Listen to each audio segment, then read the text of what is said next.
यदि मैं भी तटस्थ होकर निष्क्रिय हो जाऊं, न्याय का समर्थन ना करूं, अन्याय का प्रतिरोध न करूं, तो लोग मेरा अनुसरण करके निष्क्रिय हो जाएंगे, कर्म का त्याग करेंगे और इस लोक का सारा विधान अस्त व्यस्त हो जाएगा, संसार नष्ट हो जाएगा। श्रेष्ठ लोगों को दूसरों को अधर्म से बचाने और धर्म के रास्ते पर चलाने के लिए आदर्श कर्मों का उदाहरण दिखाना पड़ता है। मैं भी इसी उद्देश्य से कर्म करता हूं। इसलिए नहीं करता कि मुझे कर्म करके कुछ पाना है, असाध्य को साधना है। सब तो मेरे वश में है। यद्ददाचरति श्रेष्ठस्य तद्देवेतरो जनः स यत् प्रमाणम कुरुते लोकस्तदनुवर्तते। हे केशव, तुम कहते हो प्राणी को सारे कर्म इस प्रकार करने चाहिए जैसे वो भगवान की पूजा कर रहा हो अथवा लोक कल्याण के लिए कोई यज्ञ कर रहा हो, जैसे द्रव्य यज्ञ, ज्ञान यज्ञ आदि। तो हे माधव, मेरे मार्गदर्शन के लिए मुझे ये बताओ, मेरे लिए कौन सा यज्ञ उचित होगा? रण यज्ञ। रण यज्ञ? हाँ पार्थ, तुम एक क्षत्रिय हो, धर्म की रक्षा के लिए ही शस्त्र धारण करके युद्ध भूमि पर आए हो। इसलिए इस समय सबसे पहले रण यज्ञ ही करना चाहिए, अर्थात युद्ध करना चाहिए। हे पार्थ, कर्म योगी का जीवन भी एक यज्ञ ही होता है।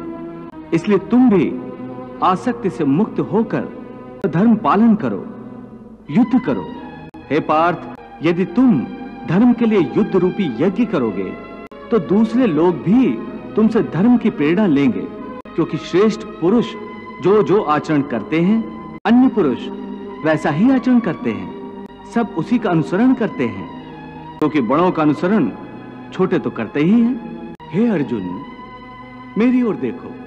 यदि मैं भी तटस्थ होकर निष्क्रिय हो जाऊं, न्याय का समर्थन ना करूं, अन्याय का प्रतिरोध न करूं, तो लोग मेरा अनुसरण करके निष्क्रिय हो जाएंगे, कर्म का त्याग करेंगे और इस लोक का सारा विधान अस्त व्यस्त हो जाएगा, संसार नष्ट हो जाएगा।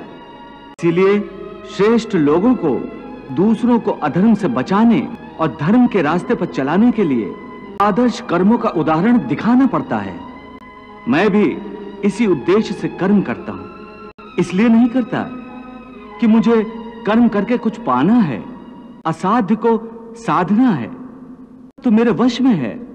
यद्ददाचरति श्रेष्ठस्य तद्देवेतरो जनः स यत् प्रमाणम कुरुते लोकस्तदनुवर्तते। न मे पार्थास्ति कर्तव्यम त्रिषु लोकेषु किंचन नानवाप्तमवाप्तव्यम वर्त एव च कर्मणि। हे पार्थ, अहंकारी मनुष्य समझता है कि वह स्वयं कर्म कर रहा है, परंतु वास्तव में इसका कर्ता साक्षात ईश्वर है। ईश्वर तुमसे कर्म करवा रहा है। ये मानकर तुम अपने सारे कर्म मुझे अर्पण कर दो। कर्म फल की आशा छोड़कर युद्ध करो। अर्जुन, तुम मेरे मित्र हो, सखा हो, फिर भी मोह माया के अधीन कैसे हो गए? याद रखो पार्थ कि अधर्म का साथ देने वालों का विनाश अधर्मियों की तरह ही होता है, और जो तुम्हारी तरह धर्म के मार्ग से हट जाता है और धर्म पर चलने वालों का साथ नहीं देता, वो अनजाने में अधर्म का ही साथ देता है, अधर्मियों की सहायता करता है। इसीलिए तुम हथियार डालकर धर्मराज युधिष्ठिर का नहीं, अधर्मी दुर्योधन का साथ दे रहे हो।